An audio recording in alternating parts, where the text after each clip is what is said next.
decision maker into major elections, whether it's national or county or district, this going election, what's your experience? How can you describe it? Oh, that was a very big one, VAFLAY. I was a campaign manager then, and to sit in that seat for a campaign that was described as having no money, it was a big tax. And I want to say in this public gathering, thanks to all of those that helped us to achieve our goal. I think that was a record-making activities, and it was challenging because it was not only restricted to a county. It was not one of those elections that are managed at the party level, be it a convention chairperson or a committee chairperson on the convention, but this was a national process. So in the national process of that nature, fighting a very entrenched government in terms of its financial capability, it was something that we went into it with all, and I must be thankful to the people of like Liberia for listening to us. That's why we'll not sleep. We'll continue to flag all those things that will not make us to regret the past. We'll continue to flag it under this administration. And this is why I want to begin with the budget. You, from the end of the Senate, you oversaw the budget. You've worked on several budgets. How can you describe this budget? This budget was actually people driven. I saw even folks from the House of Representatives, from the Senate. I saw the legislature putting in the best in terms of budget discussion. Monies that were identified as additional resources for appropriation. The legislature this time did not say it is only about us, but we look into serious social programs across government. And that's the agenda of the president. And that's why he said he will make sure that he runs a transparent government. And that should begin with the legislature that has that oversight responsibility to craft a budget address cross-cutting issues that will address all sectors of our governance system. You look at health, education, road, look at agriculture. This is the first time that the agriculture ministry has been empowered to do communal farming at a very large scale level, to encourage our farmers to go back to farming activities that will sustain themselves at the local level, because that will remove the pressure from the US dollar that is in a capital flight every time, inputting thousands or millions of bags of rice coming into this country. So it was the president's first budget, although it was delayed, but we saw it as... Was it delayed for obvious reasons? Yes, because of the transition. You know, the budget was submitted as per the PFN law October. We're in the middle of election. Then when the new government came, they have to draft a budget and send to the legislature that align with the arrest agenda. So the budget will return and then redrafted and then sent to the legislature. So it took some time. And the legislature this time around did not just pass the budget so fast, because we wanted to be sure that the numbers are okay, that the programs are in line with some of the things that we ran campaign on. So like for the Risk Youth rehabilitation process, we have to empower the Ministry of Youth and Sports to ensure that the Bentor facility is renovated. We have to empower the DA to ensure that they go out there and ensure that our brothers and sisters that are affected by drugs are talked to in a way that they can come to the camp that will be established. We have to ensure that the police is empowered in a way that we'll have the police presence all over. That's how a sound government behave. From here to local tour, you will not see any checkpoint. I say thanks to the IG, Gregory Coma and his team, Connor Freeman, Nelson Freeman. I mean, we see what is happening. Visibility in our first line of securities is quite necessary. We have to ensure that the EFL is taken care of. We know what happened during the transitional period. We know what their concerns were when they took onto the street. The women took onto the street. So as a legislature, we have to make sure that we account and provide means to settling some of this stuff. So when you sit on the budget, VAFLY, and I'm opportune there as somebody that ran campaign, somebody that saw the president making promises, and my work is to take away the cloth if I have any on my face, the marks if I have any on my face, to look at sectors. So you're putting in a very comfortable position to make decision. I can sit there right now and tell you definitely what government going to be doing across the country. That's how but I mean, appropriation could be one thing, but implementation is another. Oh, it's going to be. And I have made a commitment to my colleagues in the Senate. I said, I have oversight over the Ministry of Finance and Development Planning. And my job, along with my team, my colleagues who are members of the committee and hailing subcommittee on the Ways and Means and Budget Committee of the Senate, we're going to make sure that we review all the reports that will come from the Ministry of Finance, their quarterly report. We have said there will be no priority spending. No preferential spending. Okay. When we preferential spending in the budget execution, it means VAFLY, you only pay to entity that are close to you. Yes. The because you have relationship with the hospital in Israel, you don't care. The hospital in Plebo, you don't care. The one Teleway in Lofa, you don't care. But you pay around right here. And you know, the institution that you have interest in for whatever reason, as soon as their request comes, you prioritize. Say no. So we have said whatever is generated should make sure that all the different sectors of our government be given their allotment in the way, in the timely manner, that they will be able to function. When the economy is working at every level, you will see work done at every level and services will be provided at every level. And that's how we have treated our committee, and that's how we want to provide our oversight responsibility over the Ministry of Finance and Development Planning. You describe the budget as a sector-driven budget. Yeah.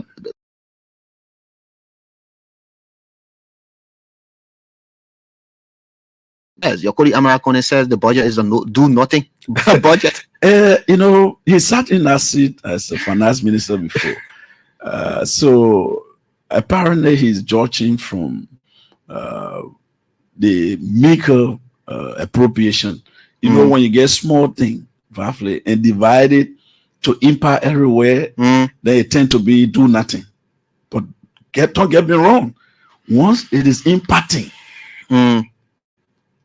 something somewhere that was not happening before, but that's going to trickle down very significant way. So the discretion may be something that he has, you know, planned or decided to describe it like that. But you will not tell me 1.5 or 2.5 million dollars going to the Ministry of Education to completely deal with the volunteer teachers issue. Is a do nothing stuff. You cannot tell me 1.5 or $1 million going to the disasters, the National Disasters Management Committee additional. All what I'm talking about is additional resources that will be going to this institution as a result of the legislature having a budget hearing and identifying new revenue stream and whatever. You can't tell me $2 million are going to address, in addition to working in the draft, to the AFL. If that money is raised and sent to the AFL, particularly to handle some of their needs around here, renovate some of the barracks, put in place some of the essential things that are lacking there, will be a do or nothing. You cannot tell me $3 million extra going to the Liberian National Police to ensure that the academy is renovated, to ensure that vehicles are purchased for all county capitals and motorcycles to depots. That people are not paying money to buy fuel for arresting, people that are believed to be in violation of crime. It's a do or nothing. No, I cannot consider it like that in this first year. I would not consider a $2.5 or $4 million going to the Ministry of Agriculture in an additional appropriation as a result of the 43 million, that was identified during the budget hearing, to make sure that agriculture is fully manned in a way that will have agriculture specialists at all clans level to advise farmers as to what to do to yield a very good production on their different crops that they will be growing. It's a do or nothing thing. Because as it is, I am told in the hearing, the Minister of Agriculture said the ministry is empty in terms of by the way he was just here. Empty. So how will you be pumping money in an empty ministry that's supposed to be a specialized ministry to teach people how to do farming that they may yield a very good result of their activities? And you dump money there, nobody cares, nobody advised, nobody tell them what to do. And every day we say, no, we're buying the rice from the market, the rice getting expensive. So if money is going to address the manpower issue at the agriculture ministry, I think it's not anything to say do or nothing. I think it's a step in the right direction. And if it is sustained in 2 or 3 years, the story will change around. There where I was coming. Yeah. How sure are we that the aspirations you technicians on the budget attached to this budget will continue for future budgets? It's going to continue. We took the legislature budget from $64 million 2023 and brought it down to a little over $50 million. That's an attempt to assess ourselves as a government, as a branch of government that has that authority, that you're not only identifying additional resources and taking everything, but you're looking at other institutions. And you get that? This is the first time since I've been discussing budget that we sat with the folks at the Temple of Justice. Look, you don't have to beg us. By law, the judiciary should be funded in a way that she will do her work. She's a third branch of government. And we say, look, we're going to put in the first $3 million. $3 million in addition to what came. So that's a good step. That's a good will. That we're trying to look across government and to fund government institutions that are to be delivering services to our people. So we are not just looking at ourselves. And we could have said, look, take our budget to the 2023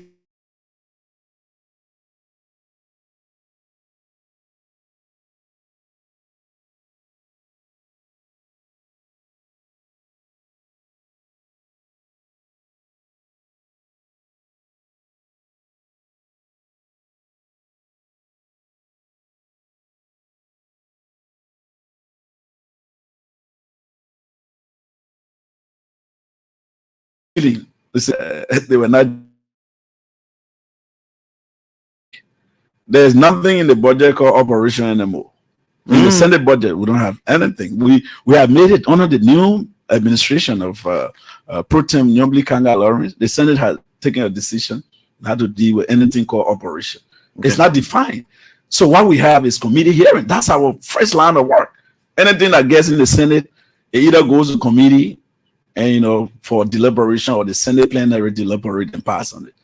So that's our core function. If you see confirmation going on the way it should, and you haven't heard any alarm that senators are requesting nominees, no, absolutely no. By the way, how was the retreat in Buchanan?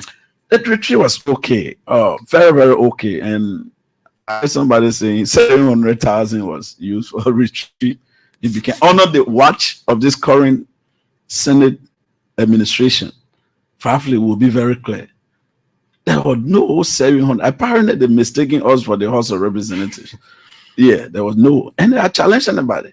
Absolutely, there was no such amount that was requested under my watch as chairman of Ways and Means.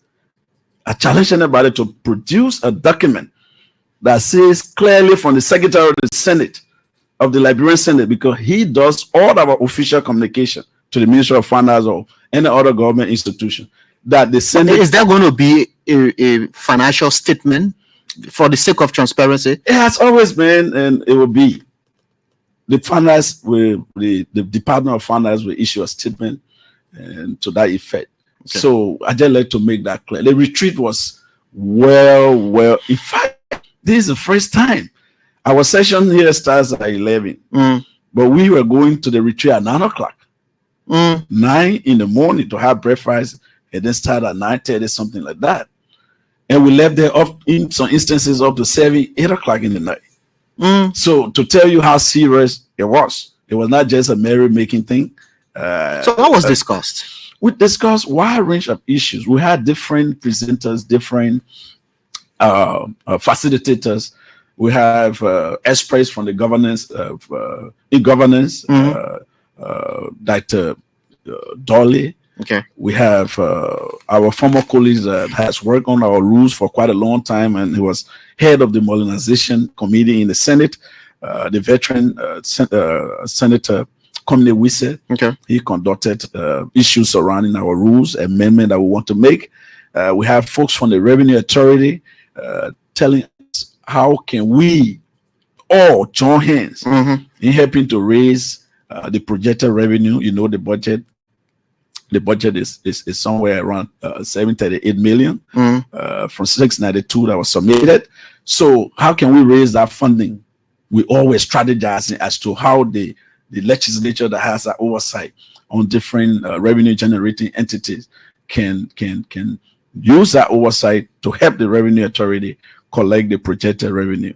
You know, so we had folks from the NBC, the Bureau of Concession, the National Bureau of Concession, telling us exactly what are they doing to checkmate these concessionaires in a way that they will provide those social benefits and those things that they have stated to the Liberian government through their concession agreement that we will do for the country.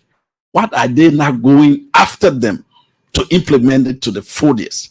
So it was a period of tussle, legislative acumen, and all that kind of stuff. But at the end of the day, I think we got some real understanding as to what we can do to assist the Bureau of Concession to actualize its statutory mandate by ensuring that concessionaires comply with those terms and conditions that are stated in their concession agreement. And that's one thing that we all shared our frustration. If you saw Senator Snow writing about the Western Cluster concession, I highlighted the China New Year, you know, standing at the as the biggest concession in the country and seeing bond mines filthy. I have complained over and over. We have had discussion. So all of us were sharing our different experiences from different counties that have concessions, you know, so we can find a way to approach it that our citizens will benefit. Will we see those kinds of retreats in the future? We will definitely. The Senate had made it through the Pro-Tem. The Pro-Tem is very passionate about reform. She has made it as a policy statement that periodically, once we notice that we have crucial things to discuss, we can get out of Monrovia a little bit to put in some time. Because in Bassa, we didn't have time to leave and go to Downwater side or whatever. We're locked down in making sure that we deliberate on those things that we have said we're going to deliberate. So it was a fruitful activities. Well guided. Did they bring some of the citizens from Bong County? On this yeah. Well, we had pictures of. Yeah, that was one of the amazing things. I didn't know that all the counties citizens that reside in the Bassa, they were all there with their different county flair, and meeting the different senators. That was very good. Senator Pay and myself received our usual Bong County welcome with the cola, and then the rice and everything in it, and they were presented to us. So I want to say to our citizens in Bassa, thank you for receiving us warmly, and I think it was very good. Okay, you're listening to the Super Morning Show. Let's just inform our listeners that Premium FM in Banga Bong County is relaying this very special interview. Senator, let's go back to the county. Let's go Bong County. You are the chair of the caucus. In terms of development plan, in terms of the vision, you just inducted your new superintendent.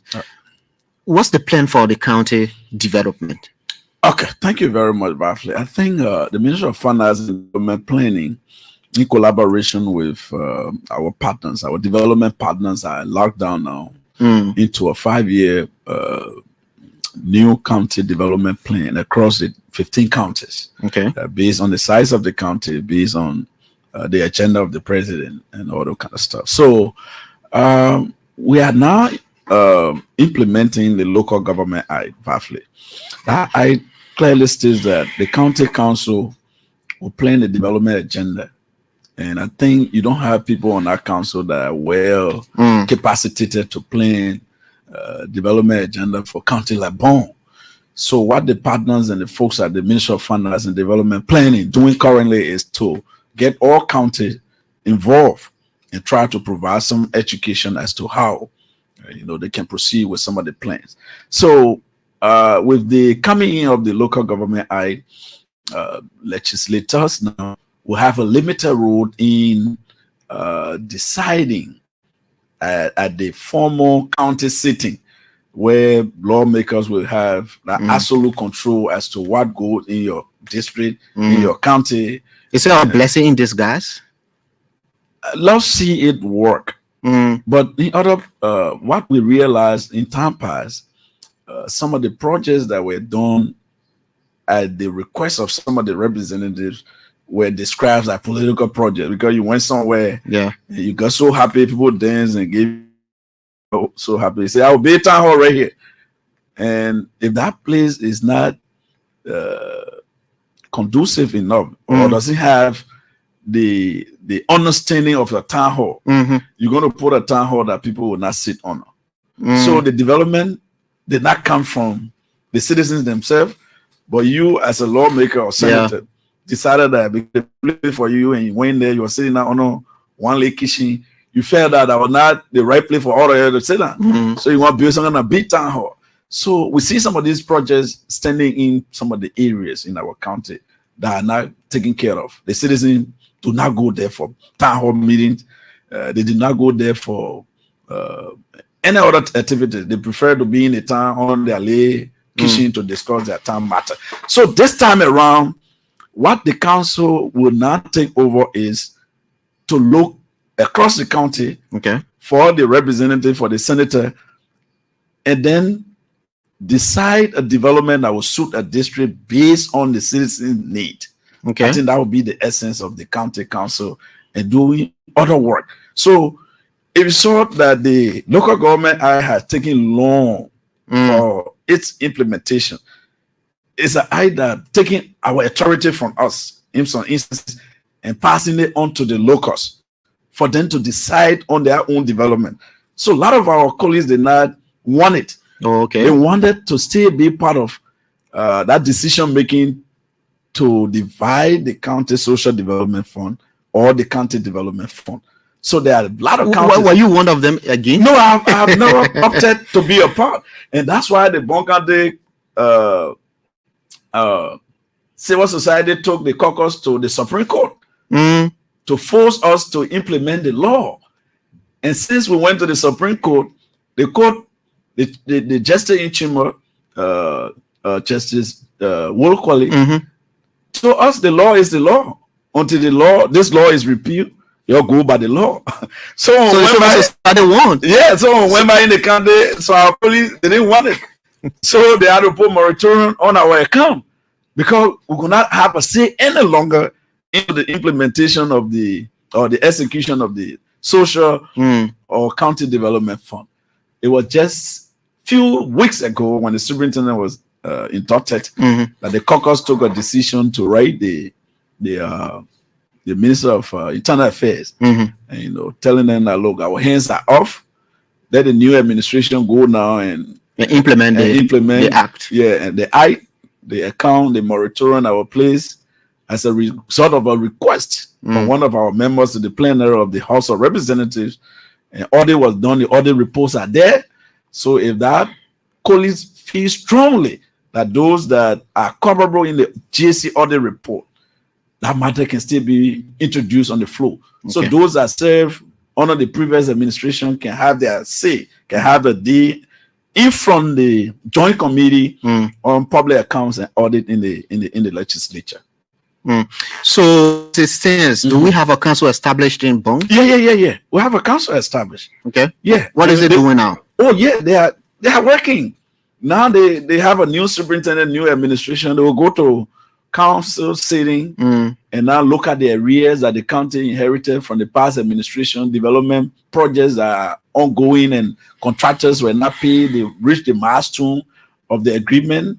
They will look at all those instruments and see whether they can pay some for those contractors to finish the work they were doing, whether they can look across the county and come up with new development programs so that they can begin to fund from our social and county development fund. So that is exclusive.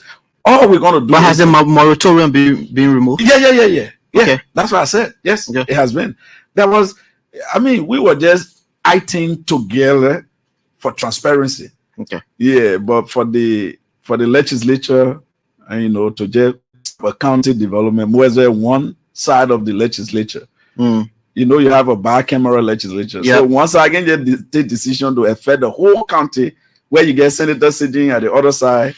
Now, we were willing to establish transparency. So we allow the House of Representatives decision at that time to prevail for the sake of transparency. And thankfully, the audit was done. And the audit report is at the House. It's still alive. And I think this 55th can begin to dwell on that and find the real culprit after the public hearings. Senator MOYE, BONG County hasn't enjoyed unity amongst its leaders for years. I say so because I know so.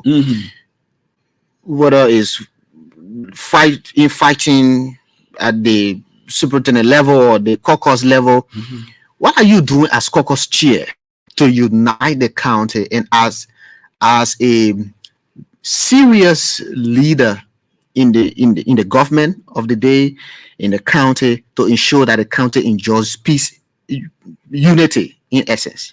VAFLAY, and thank you for that question. From the day I entered the legislature in 2012, January, I have never wanted to chair the caucus, more especially when I was in the ruling establishment as one of the lawmakers. We were only two from BONG at the time, Honorable Barclay and myself.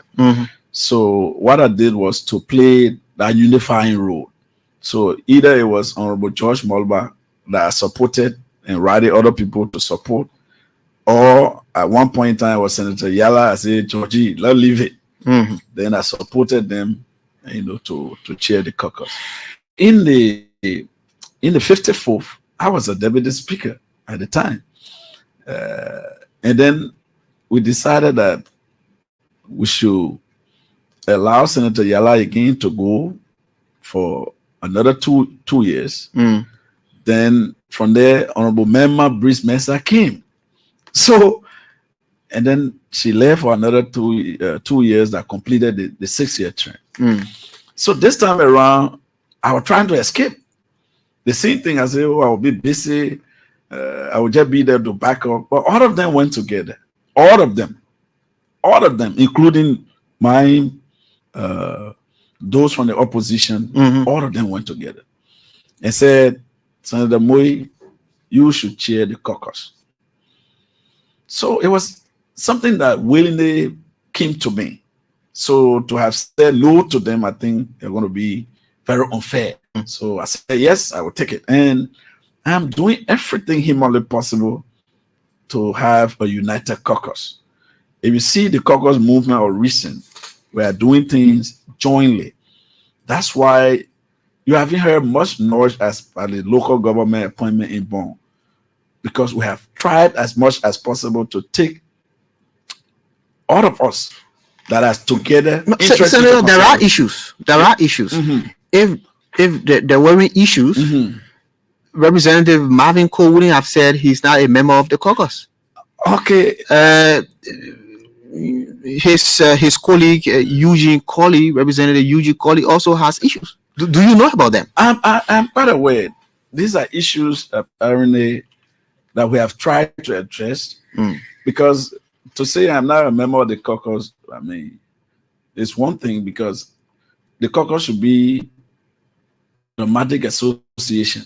Once you are elected in the county, in one of the districts, you be a member. But to say you're leaving for some reason, if somebody does anything, it is your right to speak on it. But the caucus is where you take decision to affect your county. So yes, there are other issues that we're working on. You know, in the majoritative leadership or governance system, you will always have others that will have a different view, and that is something that we all should respect. So because Honorable Marvin Cole or Honorable Eugene Colley have some opposing view on some things that we do, it doesn't mean that the caucus is not together. We are together, and that's why you see us doing what we're doing. So we cannot say because they have opposing view, we will not have local leaders in place. Because they have opposing view, we cannot carry on development in the county forever. Every district will be touched by the county and social development fund, because there are representatives on the county council that come from the district. And this time, district development will be a collective action coming from the citizens themselves. So that's how fair it's going to be implemented. But sometimes these opposing views can turn out to be serious disagreements to undermine development. Then you, as a leader, you have to be strategic. VAFLAY, you have everybody following Joseph Boakai right now. No, President Joseph Boakai, as early as his government is, has started getting opposition from within. So that's the beauty of democracy. And you cannot term that as somebody trying to bring you have to be, innovative. And what have you understood as the issues from their end, these two lawmakers? Nothing has come to me. I think the first thing we had was, the first issue was about the BONG Technical College, somebody representation on the board, and the law was not interpreted the way the crafters put it in the law. They say any lawmaker can be, nominated by the president on the board. It did not say the district in which the college is established. So somebody misunderstood the law until they got to realize they thought that they were marginalized or somebody infringed on the law because of them. But later it was established.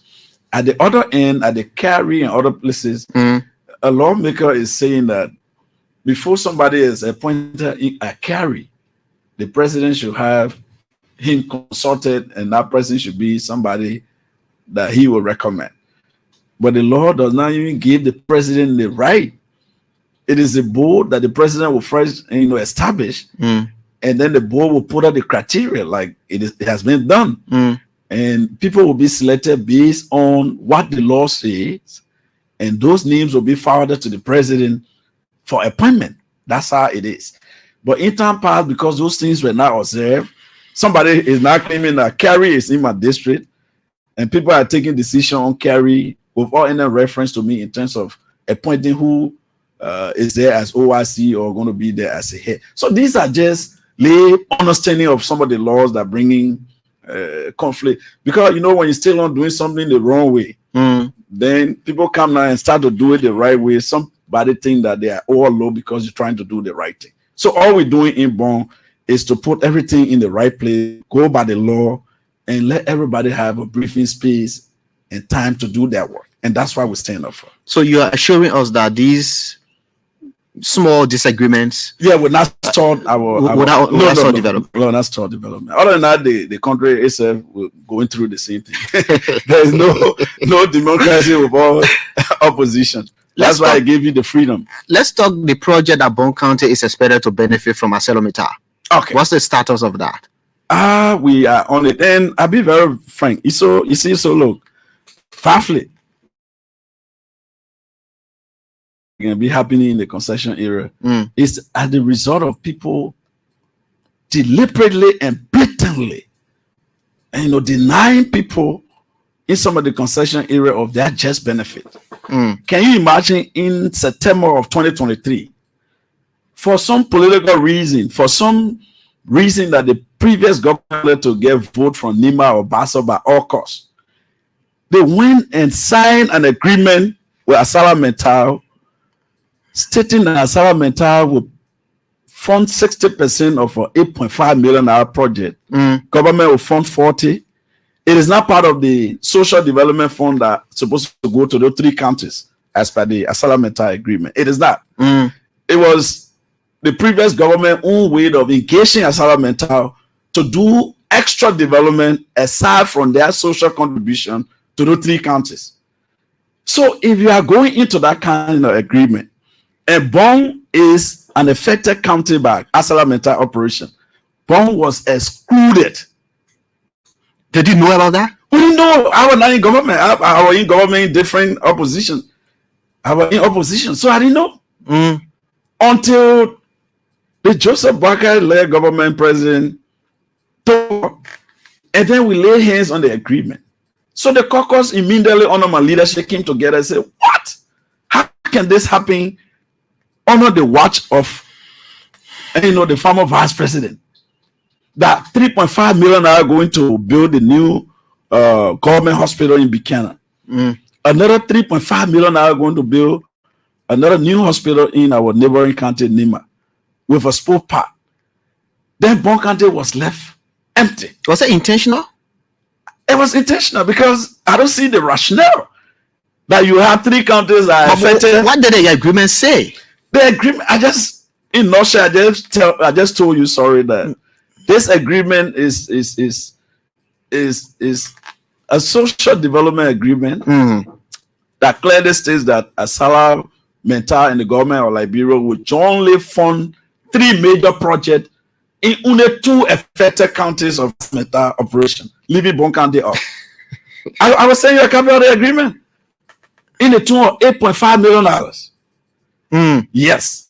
So when we talk over the leadership of the caucus, we lay hands on the document, we catalog everything, say BONG County cannot be marginalized, cannot be left out. So we have to have our portion of whatever. If it is not proportional as by the distribution, but we have to have something. So that's how we did the negotiation. And we say, look, St. Nima is already benefiting the hospital going on. And then Basa. So these 2 counties projects have started. Far advanced. So we said, let the sport park come in BONG in the meantime. Then there will be an addendum to carry the sport park back. When BONG County project is picking up, they can carry the other one to Nima County, which is situated in Ganta. And everybody agreed. Now, only the justice minister is supposed to get ArcelorMittal in her mind knew that they were doing wrong, but they were pressured by the previous administration to do it. They have consented. They said, we don't have issue. We're willing to fund the project in BONG. We're willing to fund the 2 projects in Nima. We're willing to fund the 1 project because Nima had always had lion's share of the distribution, which we don't have a problem with. But for BONG to be left out completely, I think it was unfair. And we are signing this because we have said repeatedly we have been very moderate. You haven't heard any major demonstration in BONG County. BONG County is a peaceful county on account of concessionaires not complying with their concession agreement. We have always been constructive, but this one, the way it was done, I mean, I can just imagine how a government will sit all because of some political reason. They want to get vote from here. They want to get and marginalize a county like Bong. I can't even allow that. So what kind of projects have So you earmarked? We have for earmarked Bong? the sport part for Bong. Okay. That cost almost $1.5 million. When the superintendent was not seated, the caucus took the initiative, and that the focus person was Honorable Prince Kwena. We identified the parcel of land right after Palala, after Banga Palala. Okay. And, in fact, the project calls for 5 acres, but right on the road we have acquired 10 acres deeded. We negotiated, we paid to the family as a caucus because we see it as something that we should own, because there was no county administration back then. So we decided to take the end. During the induction of the superintendent, we presented on behalf of the caucus the deed of that parcel of land, which is in Bong County name, to the superintendent. And I'm sure the justice minister is hearing me, and the folks at the justice ministry, they have to make sure nobody is tapping that.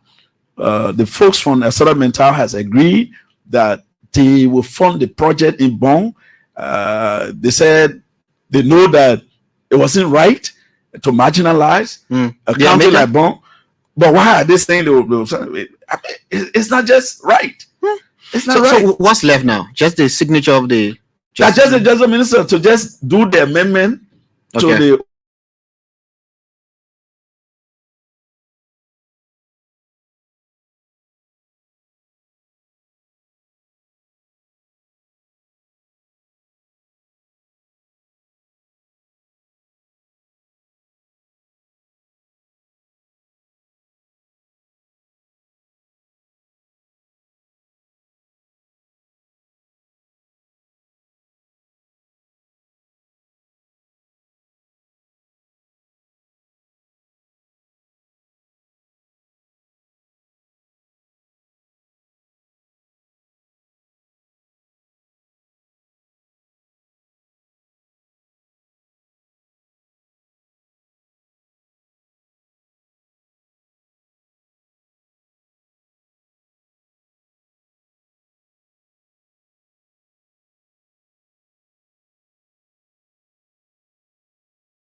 are placed in some of the areas that they are qualified to be placed, then that's when you see people coming up. So 2023, I had tenure equal to whoever president I was going to win. 2023, because my tenure ends 2029, VAFLAY. So I could have said all our jumping ship to say, look, let's support the regime because they were putting money all around here. But I have been a Unity Party president. I believe in the governance ideas of His Excellency Joseph Nyuma Boakai. In fact, I was the chair of the convention that brought him as the standard bearer of the party. I'm a party president. And when I saw that our country going the way it was going, I decided to risk everything. Everything. And the most important one was I had a sitting vice president from my county, a sitting vice president. Operator tell me in this word, what can compensate for a vice president? Can the ministerial position compensate for a vice president? But I said I don't want to be on record of standing for the wrong. And I decided to accept the position of a campaign manager and went all out. Not only campaign manager, but we were assigned, we were given tax. I was a national campaign manager, but I had the responsibility to deliver BONG County, a place that was described as a no-go zone, by CDC. And we did all of that. VAFLAY, to come now and form the government,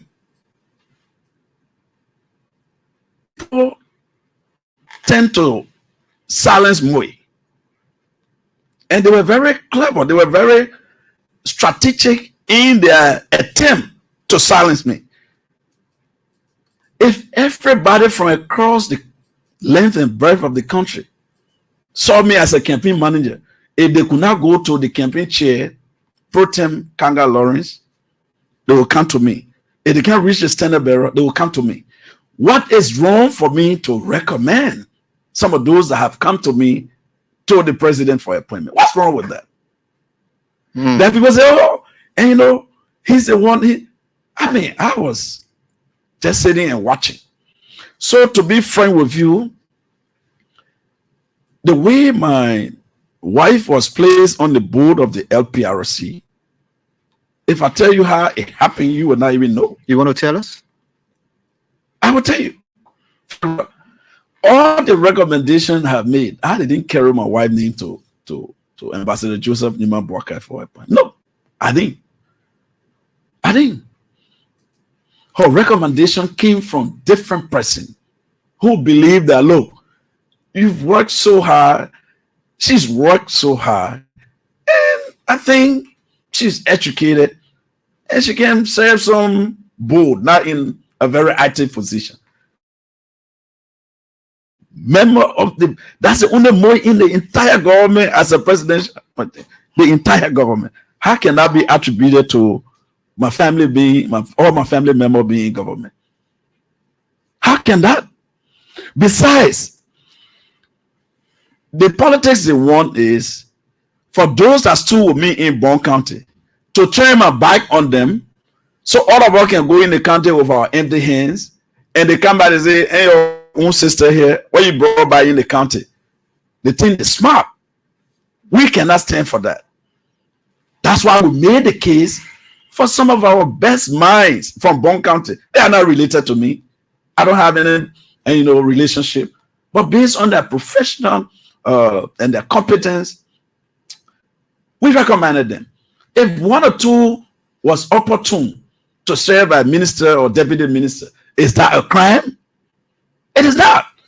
BONG County even deserve more, and we'll continue to thank His Excellency Joseph Nyuma Boakai for those sons and daughters of the county that were placed in his government. Okay. It has made BONG County to be kind, to be quiet, and they are now regretting why they have to put their own daughter outside. Although nothing is there to compensate for a vice president. But if you have ministers and deputies honor a good regime that would spread development all over, that will address the rule of law, that will put in measures for accountability, then I think they will be more happy and they will not have any regret as compared to having a vice president when everything is losing head to scatter and the country is going down the drain. So the Bongande people are now being made happy, and I think we'll continue to push, and I have done it for all other persons that have come in contact with me from the level of the party, from the level of the collaborating party. We have ensured, but you cannot do more than your best, and everybody cannot be in government at the same time. And I think those that have not had place yet, they will definitely be asked to serve in the future. So they're just the starting, and I think we all should watch and pray for the government. Where there are missteps, we will say it. Where there are successes, we will say it. Because this is what we said we were going to do, and we'll leave at that. Thank you very much. Thank you very much, Senator Prince Kemu MOYE of Bong County, my guest, ending that on a very strong note. Well, this is how I end this presentation of the Super Morning Show. My name is VAFLAY KAMARA. Join Melvin Stewart for tomorrow's presentation. Bye-bye.